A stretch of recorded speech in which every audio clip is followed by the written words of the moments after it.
بسم اللہ الرحمن الرحیم. حاضرین و ناظرین کرام، تدریس القرآن کے سلسلے کے 34ویں سبق کا آغاز کرتے ہیں. یہ عجیب بات ہے کہ ایک ایسی کتاب جس کے آسان ہونے کا اعلان خود کتاب کے نازل کرنے والے نے فرمایا، اس کے بارے میں ایک غلط فہمی پھیل گئی ہے کہ اس کتاب کا پڑھنا، اس کا سمجھنا بہت مشکل کام ہے.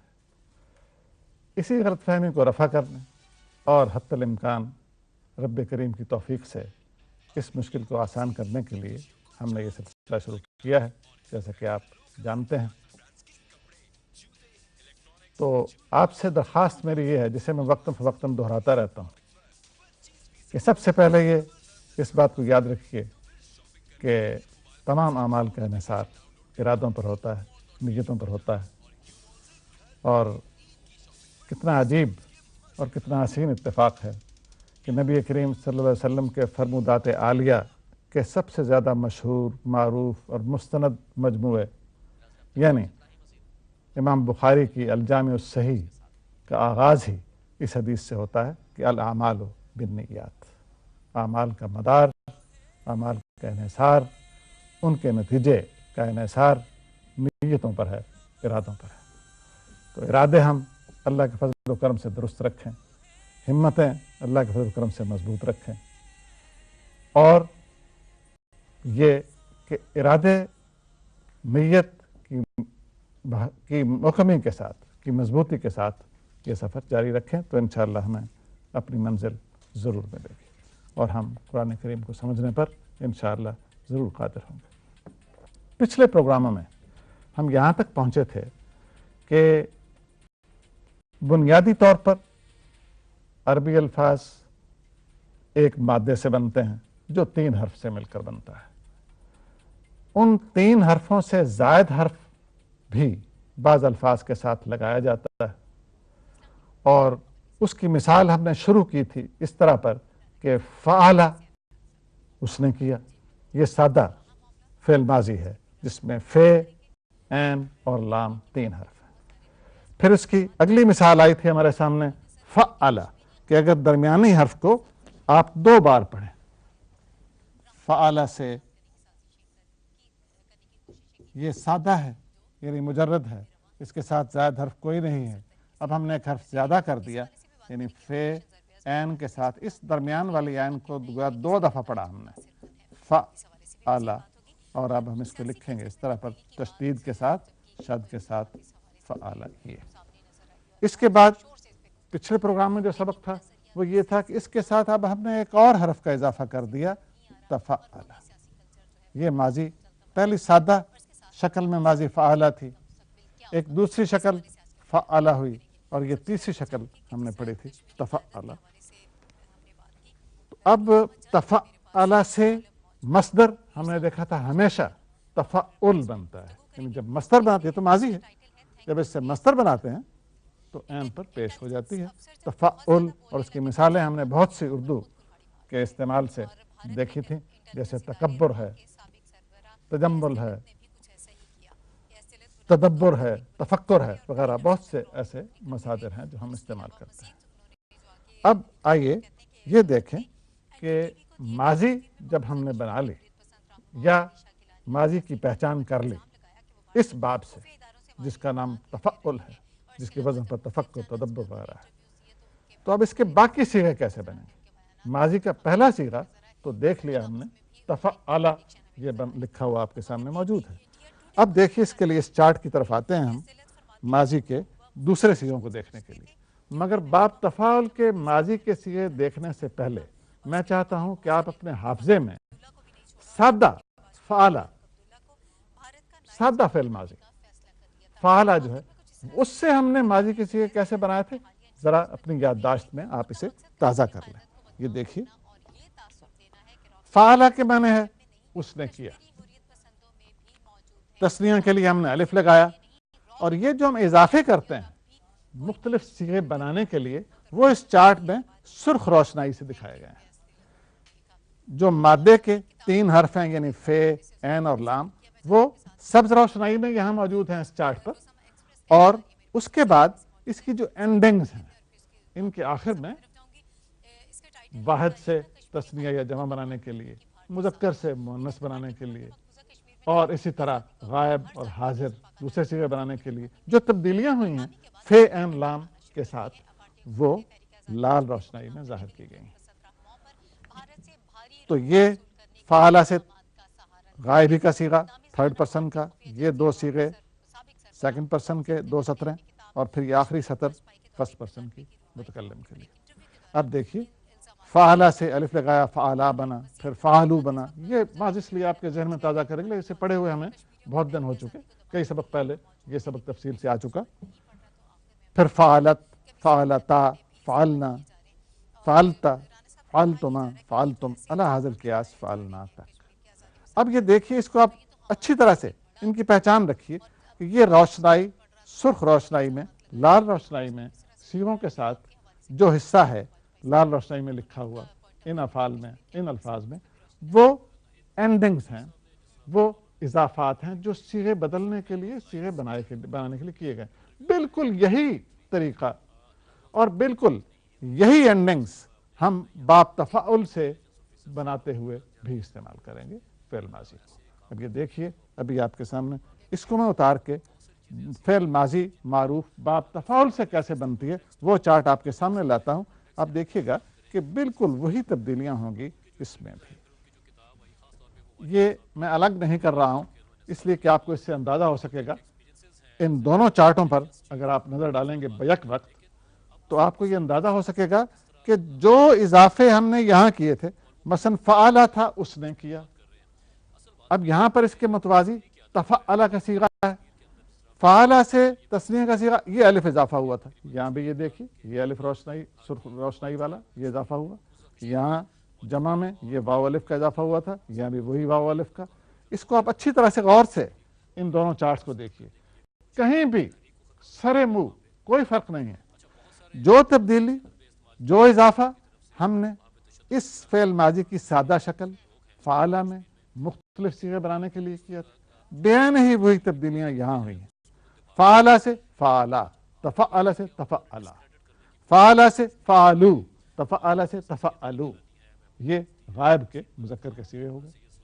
مؤنث کے فعلا سے فعلت، یہ طے کا تفعلا سے تفعلت۔ صرف یہ شروع میں چونکہ اس کا صیغہ ہے ہی تفعلا، اگر کوئی فرق ہے اس میں اور اس میں تو یہی کہ یہ فعلا ہے، یہاں پر تفعلا ہے، باقی جتنی تبدیلیاں آخر میں ہوئی ہیں بے نہیں وہی ہیں جو اس فعلا والے چارٹ میں آپ دیکھ رہے ہیں۔ تو اس لیے گھبرانے کی کوئی ضرورت نہیں، بالکل وہی چیز ہے جو یہ بنیاد ہے۔ اسے جب آپ ذہن میں بٹھا لیں گے تو جتنے بھی نئے مصادر یا نئی قسم کے فعل آئیں گے ان سب میں ماضی، فعل ماضی کے صیغے اسی طرح بنیں گے، اس لیے ان کی پہچان نہایت آسان ہوگی۔ ہم فعلت میں یہ لمبی تے اور یہ جزم دیکھ کر پہچان لیتے ہیں کہ یہ تھرڈ پرسن کا مؤنث کا صیغہ ہے، یعنی اس کے معنی اس عورت نے کیا، فعلت اس عورت نے کیا۔ تو فوراً اگر تفعلت بھی آئے تو فوراً آپ کے ذہن میں یہ بات آ جانی چاہیے، آپ کو پہچان کر لینی چاہیے کہ یہ یہی صیغہ ہے، اور یہی مقصود ہے۔ کیونکہ جب آپ قرآن پاک کی عربی عبارت پڑھیں تو اس سے اس کا مفہوم سمجھنے کے لیے فعل کے جو مختلف صیغے ہیں ان کی پہچان ضروری ہے۔ تو پہچان کوئی مشکل بات نہیں، اس لیے کہ وہی چیز ہے یہاں بھی اور وہی چیز ہے یہاں بھی۔ اب مثلا یہ تھا فعلنا، ہم نے کیا، آخری صیغہ فرسٹ پرسن کا، جمع کا، ہم نے کیا، کیا ہوا ہے؟ آخر میں نون الف نہ ہے، یہاں تفعلنا ہے، یہ بھی آخر میں نون الف نہ ہے۔ جو ہی آپ نہ دیکھیں تو آپ پہچان لیں کہ یہ متکلم کا جمع کا صیغہ ہے۔ اب یہ صیغوں کی پہچان ہو جانے کے بعد باب تفاعل کی، فعل ماضی کی، اس کی کچھ مثالیں دیکھتے ہیں۔ آپ کے سامنے یہ آیت کریمہ لکھی ہوئی ہے، فَلَمَّا تَبَيَّنَ لَهُ أَنَّهُ عَدُوٌّ لِلَّهِ تَبَرَّأَ مِنْهُ۔ اس میں بتائیے ذرا غور کر کے، باب تفاعل کی ماضی کی کوئی مثال، کوئی صیغہ موجود ہے اس آیت میں؟ کون سا ہے؟ تبین، تبرہ وہ بھی ٹھیک ہے، دونوں ہی باب تفاعل سے ہیں۔ دو مثالیں اس میں بیک وقت موجود ہیں، تبین اور تبرہ۔ لیکن تے نشانی کیا؟ تفعل، فے این لام، یہ تو مادے کے 3 حرف ہیں، درمیانی حرف کے اوپر شد اور شروع میں تے، یہ پہچان ہے اس کی ماضی کے پہلے شروع کے صیغے کی. تو تبینہ، بے یہ نون، بانا کے معنی ہوتا ہے وہ ظاہر ہوا، بیانہ باب تفعیل، اس نے ظاہر کیا، واضح کیا، تبینہ وہ واضح ہو گیا. اور اسی طرح بریا کے معنی ہوتا ہے بری ہو جانا، برا کر دینا بری، اور تبرا بیزار ہو جانا. فلما تبین لہو، پس جب، لمبا کے معنی جب، یہ کئی دفعہ اس لفظ کا اعادہ ہو چکا ہے. تبینہ ظاہر ہو گیا، لہو اس کے لیے، یعنی اس پر. یہاں ہو کی ضمیر جو ہے وہ قصہ آ رہا ہے حضرت ابراہیم علیہ السلام کا، تو ہو کی ضمیر حضرت ابراہیم علیہ السلام کے لیے. جب ان پر، حضرت ابراہیم پر یہ بات ظاہر ہو گئی، انہو کہ وہ، یہ انا کے بعد جو ہو کی ضمیر ہے یہ ان کے والد کے لیے، جو ہم پڑھتے ہیں قرآن پاک میں، اور ہم نے سن رکھا ہے کہ وہ بت بناتے تھے، بتوں کی پرستش کرتے تھے. فلما تبین لہو، جب ظاہر ہو گیا ان پر، یعنی حضرت ابراہیم پر، انہو کہ وہ، یعنی ان کے والد، عدو للہ، عدو دشمن ہے، انہو کہ وہ، عدو دشمن ہے. اعداء اس کی جمع ہوتی ہے، اردو میں بھی ہم استعمال کرتے ہیں. للہ اللہ کے لیے، اللہ کا دشمن ہے. تبرأ منہ، تبرأ تو وہ بیزار ہو گئے، انہوں نے علیحدگی، انہوں نے بے تعلقی اختیار کر لی منہ، اس سے، یعنی اپنے والد سے. یہاں غور کرنے کی بات یہ ہے کہ دراصل پہلے آ چکا ہے قرآن پاک میں کہ حضرت ابراہیم نے کہا تھا دعا اپنے والد کی مغفرت کے لیے کی تھی، اور وہ اس لیے کہ قرآن پاک میں ایک اور جگہ آتا ہے وما کان استغفار ابراہیم، اور ابراہیم کا استغفار اسی لیے تھا لے ابی ہے، اپنے باپ کے لیے، الا ام موعدہ، مگر ایک وعدے کے سبب. وعدہ کیا جب انہوں نے پہلے انہیں دعوت دی تھی تو یہ کہا تھا کہ میں آپ کے لیے استغفار کروں گا، لیکن جب انہیں معلوم ہو گیا کہ یہ بات ماننے والے نہیں. ایک آدمی ہوتا ہے جو لا علم ہوتا ہے، جو جاہل ہوتا ہے، بے خبر ہوتا ہے، اور ایک شخص ہوتا ہے جو ڈھٹائی کے ساتھ، اناد کے ساتھ، ضد کے ساتھ، ہٹ دھرمی کے ساتھ ایک بات پر قائم ہوتا ہے، اس کے بارے میں کوئی دلیل، حق یا سچی بات سننے کے لیے تیار ہی نہیں ہوتا. تو جب وہ کیفیت حضرت ابراہیم نے بھانپ لی کہ میرے والد میں ہے، فلما تبین لہو، جب ان پر یہ ظاہر ہو گیا کہ میرے والد جو ہیں یہ اللہ کے دشمن ہیں. اللہ کا دشمن کوئی اس لحاظ سے کیا ہو سکتا ہے؟ وہ اللہ کا کچھ بگاڑ تو نہیں سکتا، یعنی ڈھٹائی اور ضد اور اناد کے ساتھ اللہ کی راہ پر آنے والے نہیں ہیں، تو وہ ان سے الگ ہو گئے. پھر ان کو پھر خیر بات کہتے ہیں، ان سے پھر تعلق ختم کرتے ہیں، اور یہی مومن کی نشانی ہے. اب دوسری مثال دیکھیے، فتبسم، تبسم باب تفاعل نظر آ رہا ہے، سین، بے سین میم، یہ روٹ کے حرف، سین پر شد، شروع میں تے، تبسم. اس سے مصدر کیا ہوگا؟ تبسم، اردو میں آپ استعمال کرتے ہیں عام، تبسم مسکراہٹ، تبسم وہ مسکرایا، تبسم مسکرانا، تبسم مصدر، تبسم ماضی.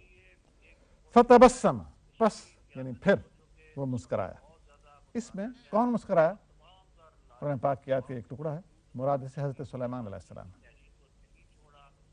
جنہیں اللہ کریم نے اپنی اور نعمتوں کے ساتھ یہ نعمت بھی عطا فرمائی تھی کہ وہ جانوروں کی زبان بھی سمجھ لیتے تھے. تو فرمایا فتبسم، تو وہ مسکرایا، ضاحکاً ہنستے ہوئے، من قولہا، اس کی بات سے، اس کے قول سے. ہاں مؤنث کی ضمیر ہے، قولہا یعنی اس کی بات، اور یہاں ہا کی ضمیر کس کے لیے ہے؟ چونٹی کے لیے. وہ پکار کر کہہ رہی تھی یا ایھا النمل، اے چونٹیوں بھاگو گھسو، یہ سلیمان کا لشکر چلا آ رہا ہے، کہیں یہ تمہیں بے خبری میں روند نہ ڈالے. تو اس کی اس بات کو حضرت سلیمان نے سنا تو مسکرایا. فمن تعجل فی یومین فلا اثم علیہ ومن تأخر فلا اثم علیہ. اس میں بتائیے آپ کہ آپ کو کوئی مثال باب تفاعل کی ماضی کی نظر آ رہی ہے؟ تعجلہ، یہ تعجلہ پر بھی خط اور تأخرہ پر بھی خط اسی لیے ہے کہ یہ باب تفاعل کے. تعجلہ عین جیم لام یہ مادے کے روٹ ہوئے. اردو میں آپ استعمال کرتے ہیں یہ لفظ عجلت استعمال کرتے ہیں نا، جسے اکثر ہم لوگ عجلت بول دیتے ہیں. لفظ عجلت ہے جلدی، جلد بازی. فمن تعجل پس جس کسی نے جلدی کی فی یومین 2 دنوں میں فلا اسم تو کوئی گناہ نہیں، کوئی گرفت نہیں، کوئی پکڑ نہیں. فلا یہ لا جو ہے اسے یہ مطلق نفی کر رہا ہے نا، کمپلیٹ ایبسولوٹ نفی کر رہا ہے. کوئی گناہ نہیں، کوئی گرفت نہیں، اس لیے اس کو لا نفی جنس کہتے ہیں جو مطلق نفی کر دے. اور اس لا کے بعد جو اسم آتا ہے جس کی نفی کی جاتی ہے اس پر ایک زبر ہوتی ہے ہمیشہ ہمیشہ. لا اسم میم پر زبر ہے اس لیے فلا اسم تو کوئی گناہ نہیں علیہ اس پر. جس کسی نے جلدی کی 2 دنوں میں تو اس پر کوئی گناہ نہیں. ومن تاخر اور جو پیچھے رہ گیا، الف خیر آخر آپ اردو میں بولتے ہیں آخر، اور بلکہ تاخر بھی بولتے ہیں دیر کر دینا، متاخر بھی آپ بولتے ہیں دیر سے آنے والا. متاخرین اسی سے ہے جو بعد میں آنے والے لوگ ہیں، متقدمین جو پہلے آ چکے. تو وہی لفظ ہے ومن تاخر اور جو کوئی پیچھے رہا فلا اسم علیہ تو اس پر بھی کوئی گناہ نہیں. اب دیکھیے اس کا کانٹیکسٹ کیا ہے، سیاق و سباق کیا ہے. قرآن پاک کی آیت میں یہ ایام معدودات کا ذکر ہو رہا ہے.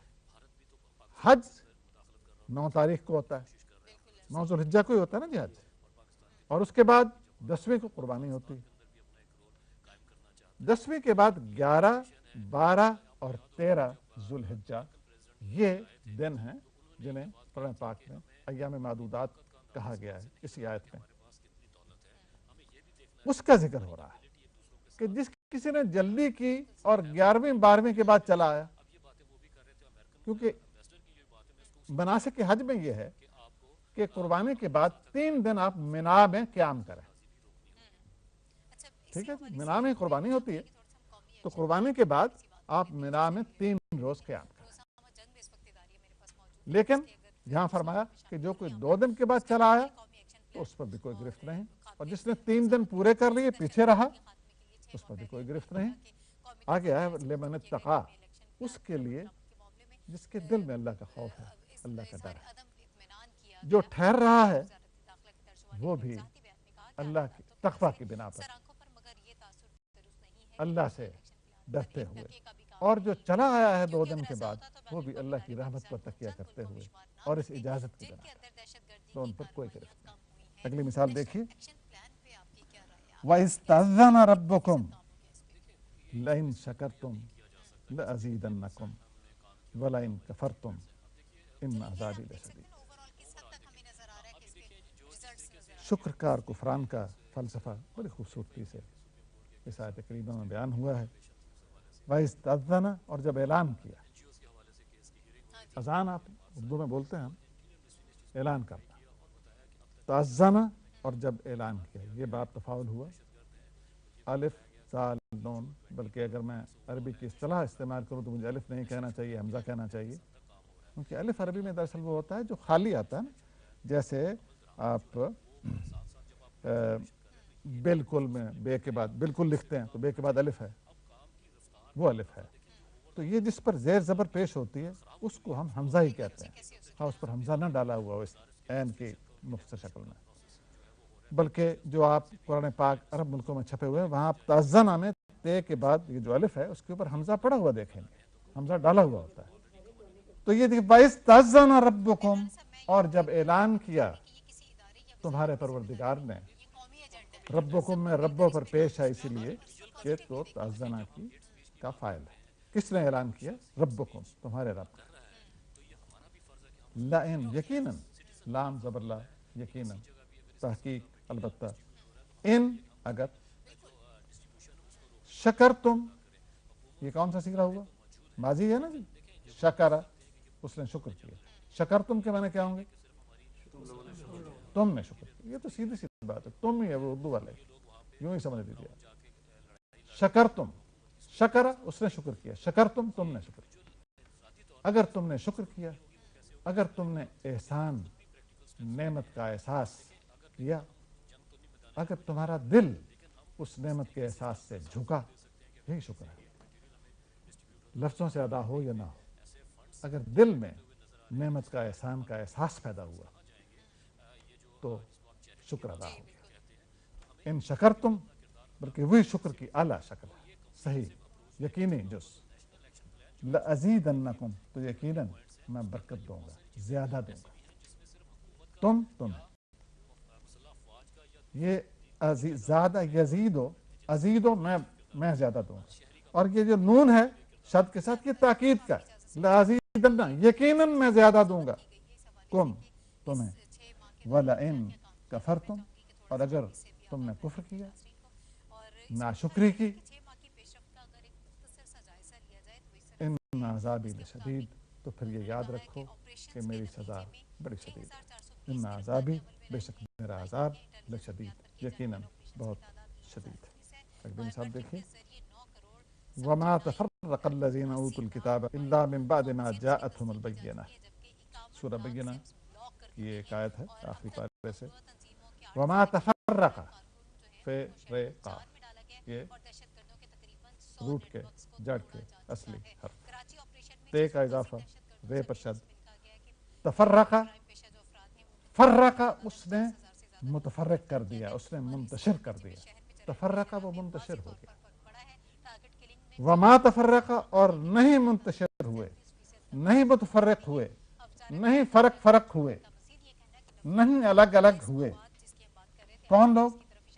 الذین, وہ لوگ, اوتوا الکتاب, جنہیں کتاب دی گئی تھی. الا من بعد ما جاءتهم البینہ, مگر اس کے بعد کہ ان کے پاس واضح دلیل آ گئی. اگر واضح دلیل آنے سے پہلے ان کا یہ حال ہوتا تو قابل افسوس نہیں تھے, مگر قابل افسوس مقام یہی ہے کہ واضح دلیل آ جانے اور اسے پہچاننے کے بعد بھی وہ فرق ہو گئے, الگ ہو گئے, اور اس بینہ پر, اس دلیل پر متحد اور مجتمع نہیں ہوئے. یہ آیات کسی امت کے بارے میں, کسی گروہ کے بارے میں کیوں نہ ہوں, میرے خیال میں قرآن کا پیغام چونکہ ابدی ہے, ہر قوم کے لیے ہے اور ہر وقت کے لیے ہے, اس لیے ہمیں اپنے گریبانوں میں جھانکنا چاہیے کہ کہیں ہمارے ساتھ یہ کیفیت تو نہیں ہے کہ ہم بینہ کے آ جانے کے بعد, واضح دلیل آ جانے کے بعد, اللہ کی کتاب آ جانے کے بعد پھر فرق الگ الگ فرقے ہو رہے ہیں. تو آج کا سبق یہیں پر ختم کرتے ہیں. انشاءاللہ اگلے سبق میں باب تفاعل کے بارے میں ہی کچھ مزید باتیں سیکھنے کی کوشش کریں.